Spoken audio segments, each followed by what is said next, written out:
So this is the second attempt for this video, because unfortunately my internet, I guess, is really stupid and it screwed it up the first time. So yeah, you guys don't get to see me actually open the envelopes anymore, because that was on the first one, and the first one like kaploofed and disappeared. Anyway, first things first, I got 3 things in the mail today. One of them's from Joe, the other one is from Jennifer, and the last one is from Henry. Joe, with a little note on the back of my envelope that I sent him, which the envelope was bigger. Yes, I understand, and sir, I am sorry, because I only have the little envelopes. Anyway, Joe sent me Pimpernel, which I'm going to put a link in the bottom to what it looks like, Tiger Melons, which I'll also put a link, and Candlestick Tree. And I'm going to put a link to all 3 of those in, because I know what a tiger melon is, and I think it looks really cool, but it's not a very well-known thing.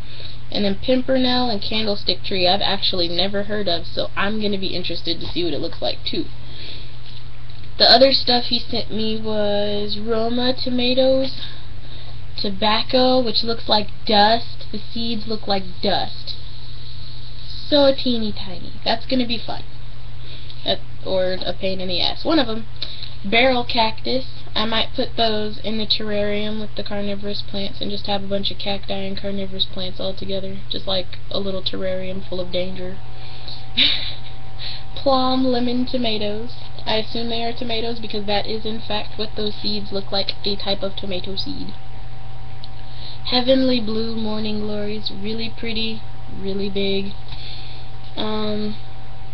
Yellow pear tomatoes, which are also really cool. Mimosa tree, which I'm gonna have to plant one of these somewhere, like on the side of the house or something. We have one in the front yard. It's a purple mimosa tree, and we planted it there for my first rabbit that died on his grave, and ended up having to bury our eldest cat there after her 19 years had gone up. So that purple mimosa in our front yard is actually sitting over top 2 graves, and it was fitting. That's why we got a purple one. And so I might put that green one in the side yard, because Mom's been thinking about putting another tree there. So we'll have a regular mimosa and a purple mimosa.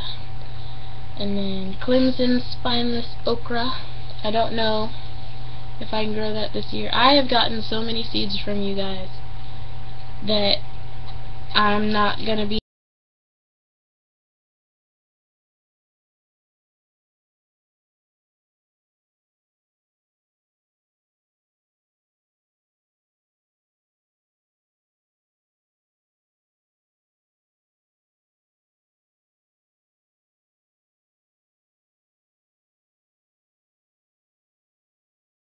different stuff, that it's literally almost impossible for me to grow.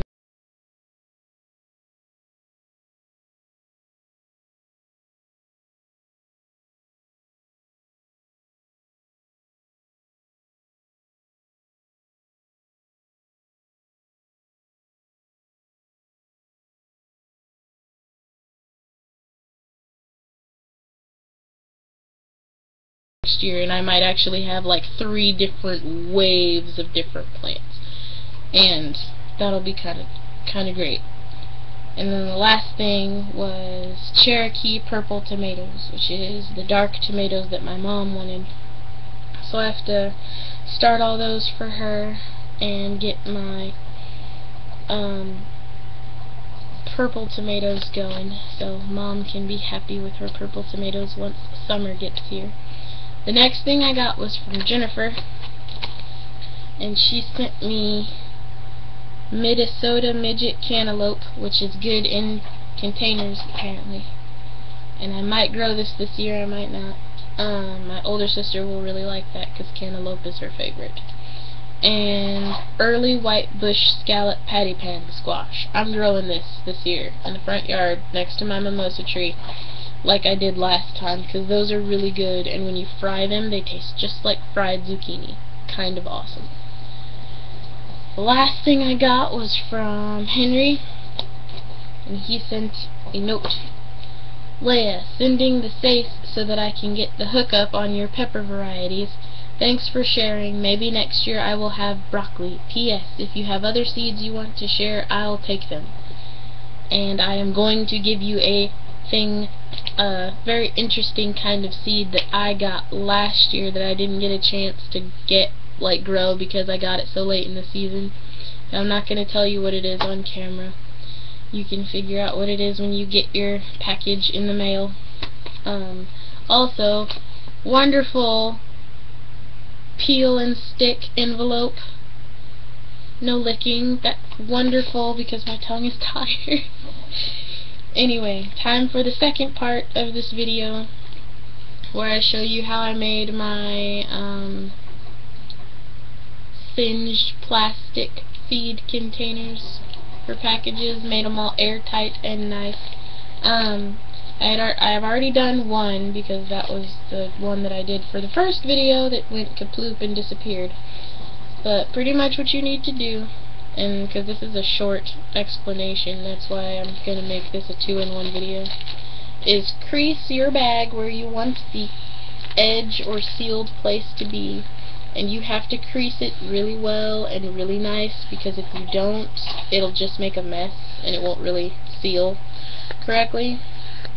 So after you get it all sealed and nice, hold it sideways, so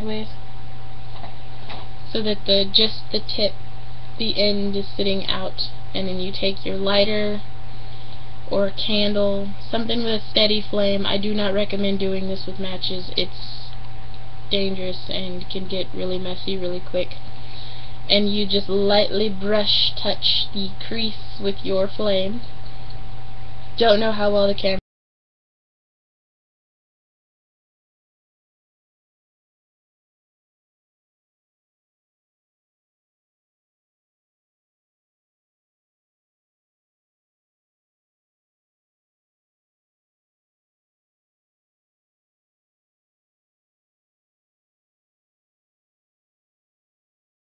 little crease or seal that does not have any holes or gaps. If it's got a hole or a gap, you didn't crease it well enough, and you just need to go back over it and crease it a little better the second time.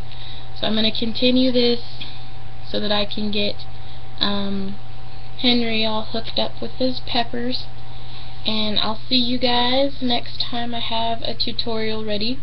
I think the next one that I'm going to be doing is how to make a terrarium for carnivorous plants, and that'll be when I can get some moss, but I need to get paid first, so something else might be before that. I'll see you guys later. Bye.